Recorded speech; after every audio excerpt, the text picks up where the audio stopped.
answering an ad for Allstate Insurance, and the personnel person saying that he liked the way I sounded on the phone. He asked me to come to his suburban office for an interview. I naively thought that I had the job, even went out and bought a new suit. But when I showed up for the interview, he took one look and told me that there was nothing for me. I tried to get a job at IBM as a salesperson, but the interviewer said that my math was bad. There were no equal opportunity or affirmative action provisions in those days. I couldn't even get a job as a laborer in the plant where my stepfather worked. Buffalo, a manufacturing town in those days, had been good to him and my mother, who were part of the 1940s migration from the South. He told me when I announced that I was moving to New York City, "If you can't make it in Buffalo, you can't make it anywhere." I was stuck at a low-paying job at General Hospital on High Street, and often I would go to the bar, located a block away from the projects, and play "Please, Mr. Postman" by the Marvelettes. I wanted someone to deliver a message that would get me out of my situation. I was writing a play and acting in local theater productions, but outlets for such expression were limited in Buffalo. One weekend in 1962, I went to New York and hung out at a tavern called Chumley's on Bedford Street in Greenwich Village. On the walls, the book jackets of famous authors who drank there. People like Edna St. Vincent Millay were on display. Hooked on the literary life, I left Buffalo for New York in 1962. I was 23 years old. I joined the Umbra Workshop of African-American writers and attended parties where Norman Mailer, Ralph Ellison, Amiri Baraka, and James Baldwin were holding forth. By the time I was 27, I had a book contract with Doubleday, thanks to the assistance of poet Langston Hughes and the late editor Anne Friedgood. Boxer Mike Tyson once defined tragedy as giving millions of dollars to a 20-year-old. I didn't receive even $1 million, but I was still not ready for early literary success. I was messed up. Drank too much, talked too much, left a trail of hurt feelings. I wasn't used to such attention. My poetry was quoted in the New York Times. My name was dropped in gossip columns. I wasn't up to the dinners held in my honor at Doubleday's townhouse, the adulation of women, the fame that accompanied being young, gifted, and black in the New York of the 1960s. The jacket of my first novel, The Freelance Pallbearers, was put up on the wall at Chumley's months before the book itself had even come out. I was living with a dancer-choreographer named Carla Blank. We had an apartment on 23rd Street in Chelsea. Carla was a star among an avant-garde group of dancers and artists that included Meredith Monk, Elaine Summers, and Sally Gross. Her last major public performance in New York with collaborator Suzushi Hanayagi, titled The Wall Street Journal, had received a standing ovation and cheers at Judson Church. But we both felt a need for change, for new challenges. I tell people that if I'd remained in New York, I would have been murdered by affection.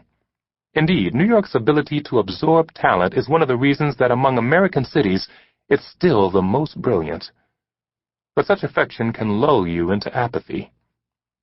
Alfred Kazin told Ralph Ellison that if he hadn't spent so much time hanging out at 21, Ellison could have finished his second novel, whereupon a scuffle reportedly ensued. Ellison wore out his welcome among the literati, and by the time he made a public break with his sponsors, it was too late. He'd lost his creative juice. My solution to wearing out my welcome was to leave, and in 1967, Carla and I went to Los Angeles. We spent a very frugal summer there. She worked as a theater instructor at Eddie Rickenbacker's camp in the mountains. Because I had received an advance from Doubleday, I was able to remain in our apartment in Echo Park Canyon, working on my second novel, Yellowback Radio Broke Down, a deconstructionist Western before the term became an American academic buzzword. In September, we traveled to Berkeley. We found an apartment in a ticky-tack and waited for the publication of my first novel, The Freelance Pallbearers. The book came out, and nothing happened. Of course, had I remained in New York, there would have been the network interviews, the parties, and bookstore appearances. But I was on the West Coast, which Mike Gold, the New York columnist writer of the 1930s, described as a sanatorium. I could just as soon have been in another country. We were broke. But a couple of days after I'd returned from the Berkeley unemployment office, I got a call from the late Thomas Parkinson, then professor of English at UC Berkeley, inviting me to teach. That was 1968. I've been teaching there ever since. At first, I lived in different Berkeley neighborhoods. I wrote Mumbo Jumbo, my third and best-known novel, in an apartment that was part of a huge house with a Japanese garden. It was located on Bret Harte Way, named for the famous Oaklander and chronicler of Western lore. By the late 70s, Carla and I were living in El Cerrito, a small conservative town with a lot of gun shops on the main drag, located north of Berkeley. In 1979, we began house hunting in Oakland, although it had a bad reputation and I had reservations about moving there. I had even made some unfair and disparaging remarks about the town in The Last Days of Louisiana Red, published in 1974. We were about to decide upon a purchase of a house on Market Street when poet Victor Cruz's then-wife, Alyssa, told us that the house we wanted was around the corner. She'd had a dream of our buying a house in Oakland, and the house around the corner was a match for the one she'd seen in her dream. It was a huge Queen Anne Victorian in dilapidated condition. Having a mother whose psychic abilities are acute, I decided to take Alyssa's advice. We bought it. Her wisdom has been borne out. Over the years, we've nearly restored the home to its original splendor. In 1979, when I moved to Oakland, the city was a model for Black power, partially due to the efforts of the Black Panther Party, which had helped to transform the city from a feudal backwater run by a few families to a modern city with worldwide recognition. From the 70s through the 90s, there was a Black mayor, a Black symphony conductor, a Black museum head, Black members of the Black City Council, and, in Robert Maynard, the only Black publisher of a major news daily. Mayor Lionel Wilson, whom the Panthers wanted to lead a nationalist surge like Sun Yat-sen, a U.S. congressman, supervisors, and other Black elected officials openly attributed their electoral success to support from the Black Panther Party. The Panthers supported the campaign of our current mayor, Jerry Brown, too, and the scene at his commune after he'd won the mayoral election in 1999 resembled a Black Panther Party reunion. But soon the Panthers and many other Black supporters broke with Brown. The decline of Oakland's Black power began with the election of Brown, whom some say deceived his progressive Black supporters with anti-corporate broadcasts aired on Pacifica Radio's KPFA before the election. He wouldn't be the first Oakland mayor elected through the efforts of Blacks only to abandon them once in office. A progressive conservationist mayor had done the same thing more than 100 years earlier. The only reminder of the power that Blacks once wielded might be the names of Black leaders etched on downtown buildings, the post office, a courthouse, and the federal and state buildings, like monuments to now forgotten pharaohs covered by desert sand, or the Oakland schools and streets now named for forgotten invaders from New Spain, Mexico.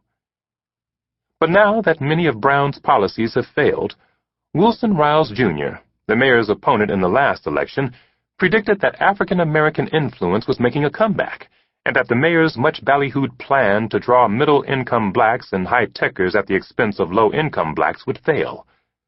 A couple of days after interviewing Wilson Riles, Jr. for this book, my daughter Tennessee and I ran into Dory Maynard, daughter of the late Robert Maynard, at Dolores, Oakland's all-night newsstand.